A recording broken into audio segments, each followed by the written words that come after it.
ओम श्री सिद्धेश्वरीश्वर सद्गुरुभ्यो नमः। ओम श्री सिद्धेश्वरीश्वर सद्गुरुभ्यो नमः। ओम श्री सिद्धेश्वरीश्वर सद्गुरुभ्यो नमः। सिंह की उपस्थिति में वन्य प्राणी भयभीत हो जाए, यह तो स्वाभाविक है, पर सिंह की गर्जना से भी उन सबको भयभीत हो जाना पड़ता है। मोर के सामने आते ही सांप भाग जाए, इसमें क्या बड़ी बात है, पर मोर के पिहकने से भी सांप को भाग जाना पड़ता है।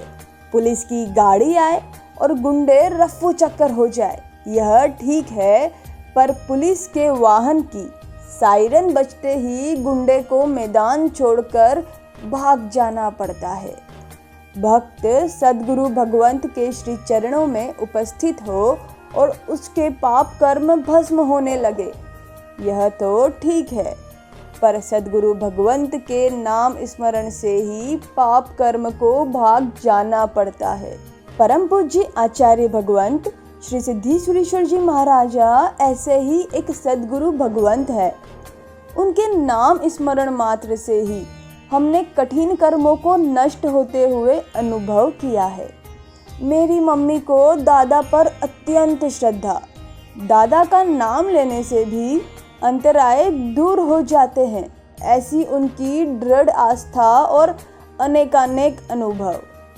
इसलिए वे किसी भी कार्य को प्रारंभ करने के पूर्व दादा के नाम का स्मरण अवश्य करते हैं।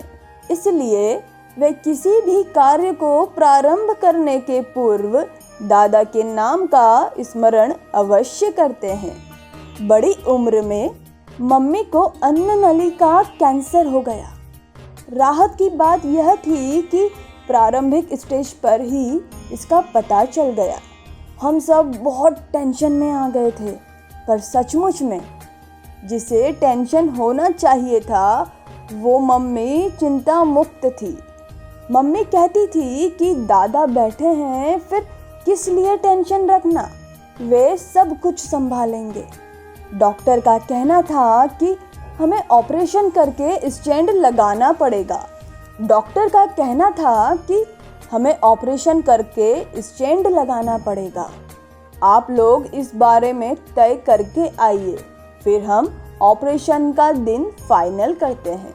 हम सभी परिजनों ने मिलकर यह विचार किया कि डॉक्टर की सलाह के अनुसार जब मम्मी को स्टेंट लगाना ही है तो फिर देर करने से क्या लाभ। विचार विमर्श करने के बाद हमने जल्दी से जल्दी ऑपरेशन करके स्टेंट लगवाने का तय किया। हम डॉक्टर के पास गए और उन्हें अपना निर्णय बता दिया। उन्होंने ऑपरेशन की तारीख भी तय कर दी। मेरी मम्मी ने कहा कि हॉस्पिटल में दाखिल होने से पहले हम समाधि तीर्थ जमालपुर में दादा के दर्शनार्थ चलते हैं।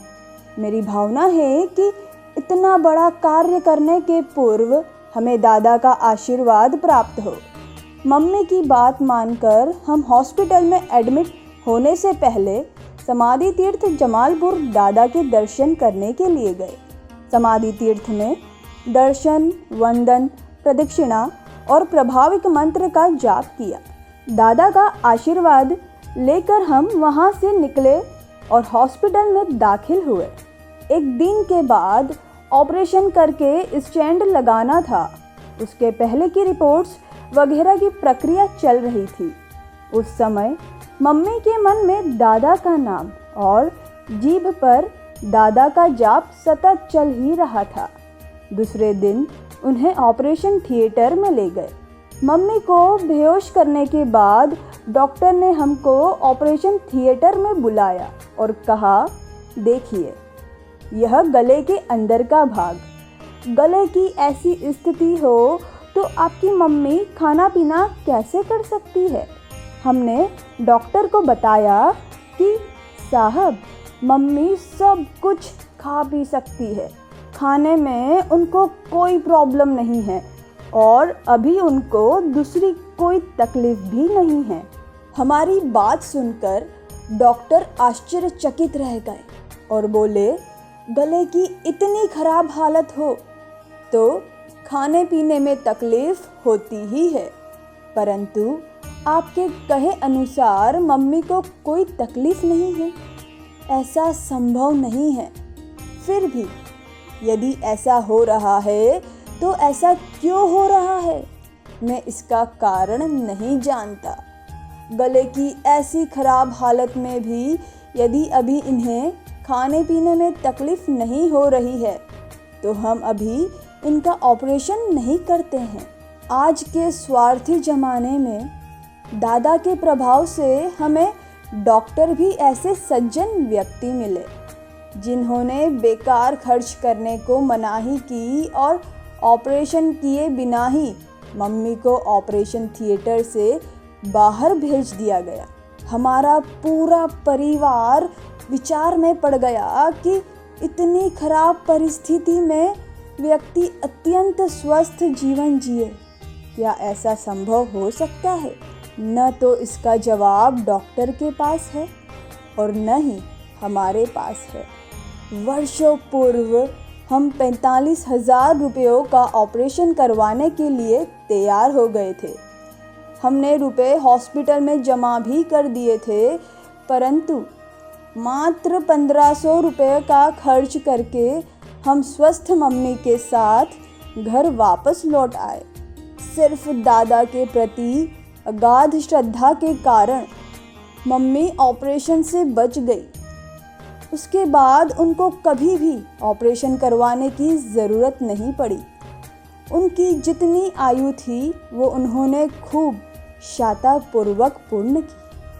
उसमें यदि कोई कारण है तो दादा ही है।